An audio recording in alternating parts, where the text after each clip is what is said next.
Welcome to my chambers. A big hullabaloo was caused this week when a federal judge in Alexandria, Virginia, questioned the true motivation behind the indictment and prosecution of Paul Manafort, the former chair of President Trump's campaign for the presidency, by Bob Mueller, the special counsel looking into any relationship between the Trump campaign and foreign persons, entities, or governments.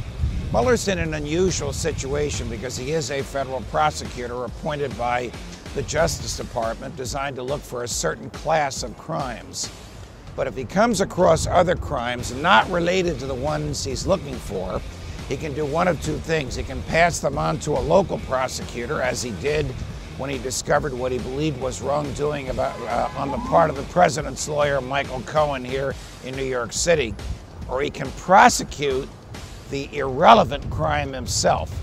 If he thinks that prosecuting the irrelevant crime, one that has nothing to do with his original charge, will help his investigation, then that's what he's been doing.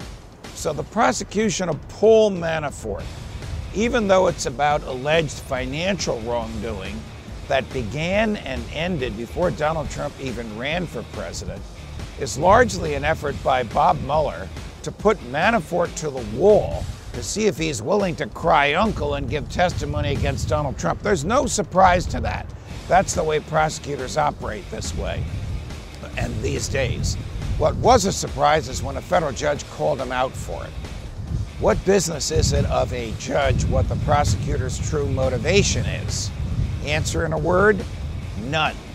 But it made a big deal because it probably is true that that's the reason that Manafort's being prosecuted. So we're confronted with this, an indictment against Manafort with real evidence against him for financial crimes that occurred 12 years ago in a federal court in Alexandria, Virginia, and the issue is not will he be prosecuted, the only issue is who will do the prosecution.